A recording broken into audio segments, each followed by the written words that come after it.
Halo, assalamualaikum warahmatullahi wabarakatuh. Apa kabar teman-teman semuanya, para subscriber tercinta? Kami harap Anda semua baik-baik saja, diberikan kesehatan oleh Allah Subhanahu wa Ta'ala, diberikan kelancaran rezekinya, dan tentunya adalah harapan kami semua, keluarga Anda semua juga sehat semua, dilancarkan rezekinya, yang jualan dilariskan dagangannya, yang menjadi karyawan diberikan kesehatan dan kelancaran dalam bekerja tentunya. Oke, berjumpa lagi dengan saya Falahudaro ini di channel kesayangan kita semua, Falahudaro ini, yang membahas tentang berbagai macam bahasa yang ada di dunia.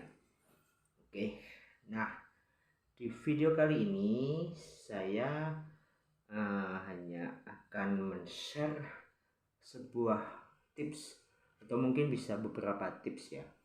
Ini adalah pengalaman saya ketika saya belajar bahasa Inggris, dan saya berguru kepada salah satu guru dari luar, guru online lebih tepatnya, yakni Mr.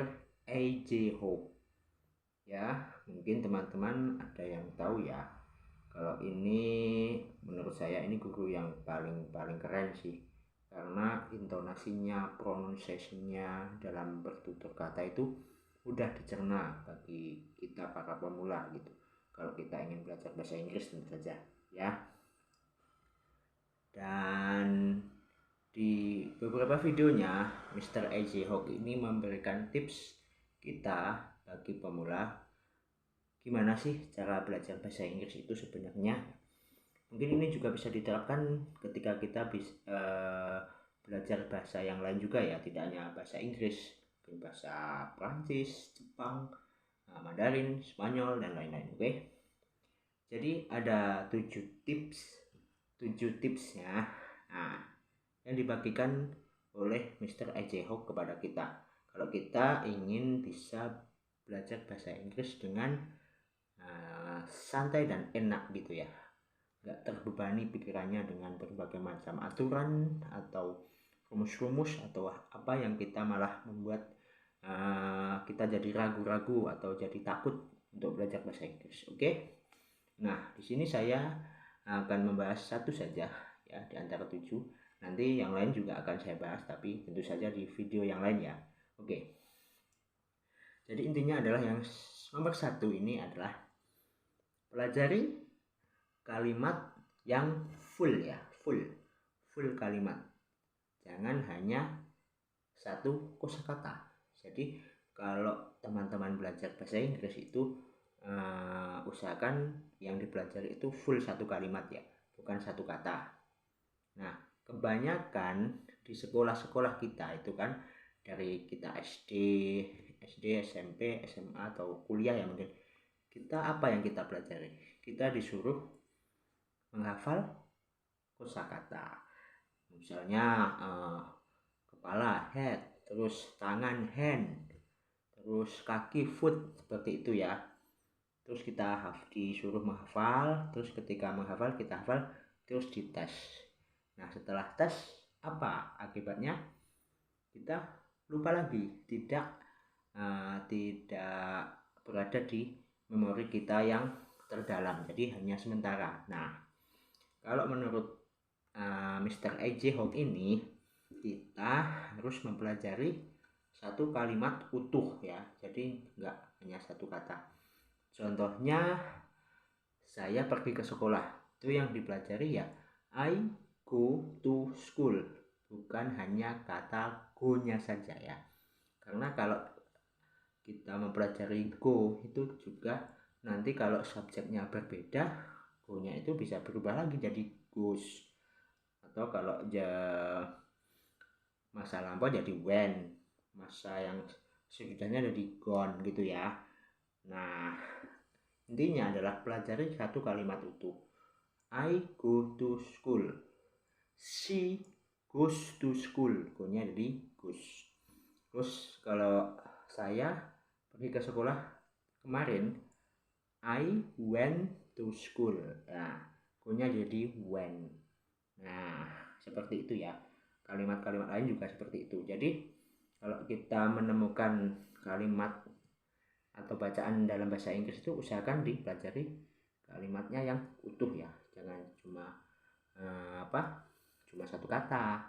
Kalau belum tahu artinya ya dibuka kamusnya, terus dibuat kalimat contohnya, lalu dicatat agar kita tidak lupa. Nah, kalau sudah ada kalimatnya, ada kata-katanya, kita bisa membuat contoh sebanyak-banyaknya ya. Jadi kalau kita sudah ada contohnya, kita bisa secara otomatis bisa merangkai kata. Ketika kita speaking atau ngobrol, kita tidak kagok atau gagap gitu ya, gagap bahasa. Kebanyakan kalau teman-teman hanya menghafalkan kosakata itu ya itu nanti kalau ini bentuknya bener nggak ya kalau aku pakai go atau gone itu, misalnya did atau do atau done atau gimana ya. Nah, makanya yang penting adalah pelajari satu kalimat utuh. Nah, itu saja ya tipsnya. Yang pertama yang dari A.J. Hook. Nah, ini adalah salah satu guru online yang saya jadikan panutan ketika belajar bahasa Inggris. Tentunya beliau juga memiliki channel YouTube tersendiri ya, dan itu saya bahas juga di salah satu buku saya yang saya tulis. Bukunya Cara Taklukan Bahasa Inggris ala Roni. Itu di situ ditulis lengkap bagaimana sih caranya saya itu menguasai bahasa Inggris yang semula tuh. Saya tuh jujur dulu di waktu SD, SMP, MTS ya, MTS itu setingkat SMP, alias setingkat SMA, itu tidak begitu pandai bahasa Inggris, bahkan sangat kayak gimana gitu sama bahasa Inggris, kayak jijik gitu ya. Tapi setelah mau kuliah malah saya ngambil jurusan bahasa Inggris ya, karena entah kenapa kelihatan keren gitu bahasa Inggris di mata saya. Makanya saya ngambil S1-nya jurusan pendidikan bahasa Inggris, dan saya belajar cara-caranya yang saya jelaskan di buku saya. Nah, salah satunya saya akan jelaskan di beberapa video yang akan saya bahas ini ya. Nah, itu saja. Jangan lupa like, komen, dan subscribe video ini, channel ini, agar semakin besar, semakin bermanfaat untuk kita semua. Oke, sekian dan wassalamualaikum warahmatullahi wabarakatuh. Dah.